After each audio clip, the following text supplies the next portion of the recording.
Faithful, today is not the day for soft news. Today is the day to feel the full weight of this 49ers window landing on the table, because when we are talking about hidden promise on this roster, a possible offensive line addition, a contract turning into a real battle, and an offense getting a fresh look with Brock Purdy right in the middle of everything, there is only one question.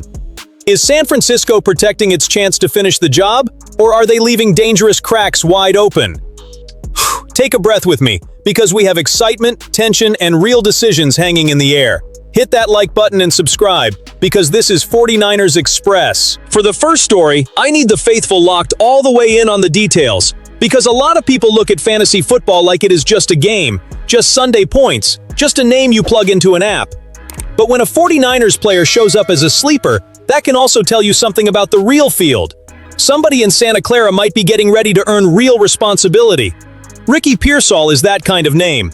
He played only 9 regular season games last year, had to deal with limitations after a Week 4 injury, and still the conversation around him did not fade away. If anything, it got louder. The expectation now is that he steps in as an option opposite Mike Evans, and that changes the entire tone. Because if Evans draws the opponent's best corner, if Evans pulls safety attention, if Evans becomes that respected red zone target, Pearsall can work in space that maybe was not there before. That is where this gets interesting. Pearsall was used as a vertical threat, a player who could stretch the field, but he did not lock down a consistent target share, with 18.4% cited in the analysis. But his role could grow now. He does not have to be the star of the night to matter. Sometimes, in Kyle Shanahan's offense, all it takes is a defender hesitating for half a second, one crossing route opening up, Purdy finding the free man, and suddenly that secondary piece turns into a strategic punch. And there is Jordan James too, another name that cannot be treated like some throwaway line at the bottom of the roster. The 49ers system is built on play action, wide zone, angles, patience, and explosion at the right moment. Christian McCaffrey is still the emotional and technical center of this offense, but every fan knows backfield depth is not a luxury, it is survival. James enters the conversation as a handcuff, as a possibility, as a player who could gain real value if the opportunities show up. At Oregon, he averaged 5.4 yards per carry and scored 15 touchdowns. So we are not talking about just another body on the roster. While the rest of the NFC West has interesting names too, with Michael Wilson in Arizona, Blake Corum with the Rams, and Rashid Shaheed in Seattle, the San Francisco read goes deeper. The 49ers need hidden answers to turn into real production, because contenders do not survive on stars alone. They survive on the guys who show up when the season starts collecting a price. And when we talk about hidden players who can change the comfort level of an offense, the conversation naturally moves away from receivers and goes right to where big games are usually decided: the offensive line. The name now is Brady Christensen, the former Carolina Panthers lineman, a veteran who stands out as an interesting market option before the season. And I know this kind of story does not make the same noise as an explosive wide receiver, but if you understand January football, this matters a lot. Christensen spent his first 5 NFL seasons in Carolina, and one trait jumps off the page immediately. He has played all 5 positions on the offensive line. All 5. That is rare. That has real value. He has mostly played left guard, but that ability to move inside, cover a need, understand adjustments, and keep the offensive plan from falling apart is exactly the kind of insurance a contender needs to have. For the 49ers, the logic is simple and heavy at the same time. Shanahan's offense depends on timing, angles, communication, blocking in space, and clean execution. If the line starts patching too many holes during the season, the run game loses rhythm, Purdy feels more pressure, and everything that is supposed to look choreographed starts showing up late. Christensen could step in as a 6th offensive lineman, reliable depth, or even someone competing for interior snaps, depending on how the roster takes shape. The sensitive part is health. According to Mike Kay of the Charlotte Observer, Christensen is hoping to be cleared for training camp after tearing his Achilles in October, so his recovery is the center of this story. If he is ready in August, it makes sense for teams needing offensive line help to pay attention. San Francisco should absolutely be in that group. This is not a glamorous signing, it is a grown-up signing. The kind casual fans ignore in July and appreciate in December, when an injury hits and the team does not panic. For a franchise that needs to protect its window, offensive line depth is not a detail. It is competitive survival. The hardest part of the day comes now because Brandon Aiyuk has stopped being just a roster discussion and has become a question of institutional boundaries. And for me, as somebody who defends the 49ers, there is a huge difference between holding the front office accountable and pretending the franchise has to stay trapped by a contract when the relationship has completely broken down. Aiyuk signed a 4-year, $120 million extension in 2024, shortly before suffering serious ACL and MCL injuries that ended his season. After that, the situation started moving away from the field and into much more delicate territory.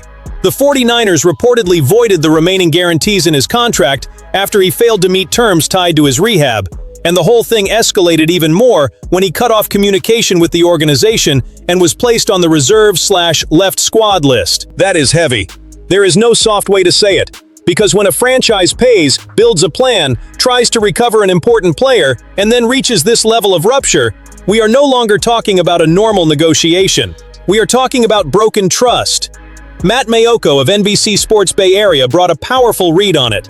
Aiyuk may have given the 49ers a massive opening by not meeting the terms of the contract, allowing the team to void guarantees and possibly pursue a significant portion of the money already paid. The estimate mentioned sits between $13.8 million and $18.4 million. That is not pocket change. That is money that can change planning, flexibility, and breathing room for a roster that still has to think like a contender. And this is the emotional part for the faithful. Nobody wanted it to end this way. Aiyuk mattered. He is talented. He had big moments in this jersey.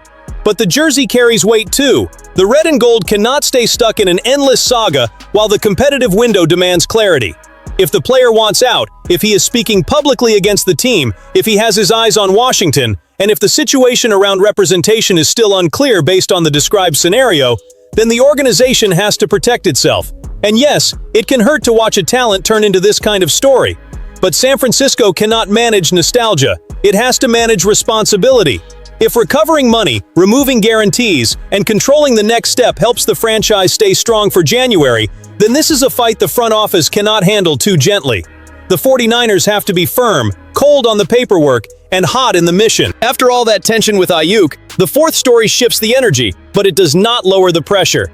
On Yahoo Fantasy Forecast, Matt Harmon and Scott Pianowski looked at San Francisco's offense and put a conversation on the table that I think the faithful need to face head-on. Mike Evans could have a strong resurgence by the Bay, and Brock Purdy might still be getting underestimated in an almost stubborn way. The line about Evans had the right spirit, a player put on this earth to score touchdowns. And honestly, that fits exactly what the 49ers need. San Francisco does not only need pretty yards between the 20s, it needs red zone presence. It needs somebody who can win with his frame, punish smaller corners, and turn a tight third down into a real advantage. Evans does not need to be the youngest version of himself to be valuable. He needs to be reliable where the field gets short and the defense squeezes the life out of the play. That is where Purdy comes in. Pianowski described Purdy as that point guard type of quarterback, someone whose favorite target is often simply the guy who is open. That is a read I have defended for a long time. Purdy does not need to win the national narrative by shouting. He needs to operate the system, punish mistakes, play on time, and distribute with guts. When this roster is even reasonably together, with Shanahan drawing up advantages, Purdy can produce way more than the outside respect suggests. There was also a strong projection. Evans going over 10 touchdowns this year. That is a projection, of course, but it is not random inside this fit. If George Kittle is coming back from a major injury, if Christian McCaffrey is not quite the same explosive runner as before, if Pearsall still has to lock down volume, then Evans becomes an emotionally stable piece for the offense. A veteran who does not panic when the play demands cold blood. There is also a warning inside the excitement. The defense might leave room for more open games, more shootouts, more scoring. And if that happens, the 49ers passing game has to be ready to answer. They cannot depend only on control, clock, and pretty efficiency.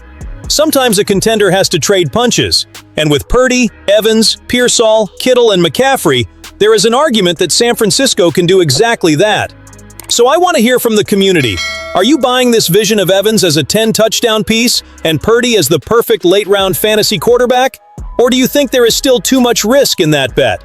Because for me, the read is clear. If Evans is healthy and the timing with Purdy clicks, this offense can hurt a lot of people who are sleeping on the red and gold. When this whole story settles, it points back to the same standard.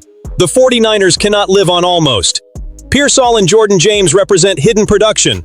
Christensen represents protection and depth. The Aiyuk situation represents franchise firmness. Evans and Purdy represent a chance to make this offense dangerous again. There is a lot happening, and none of it is small when the window is open. The faithful know it. The talent is there, the pressure is there, the expectation is there. Now San Francisco has to choose wisely, act with composure, and play with soul. If you live this red and gold with me, subscribe, hit the like button, and come back tomorrow for more 49ers Express.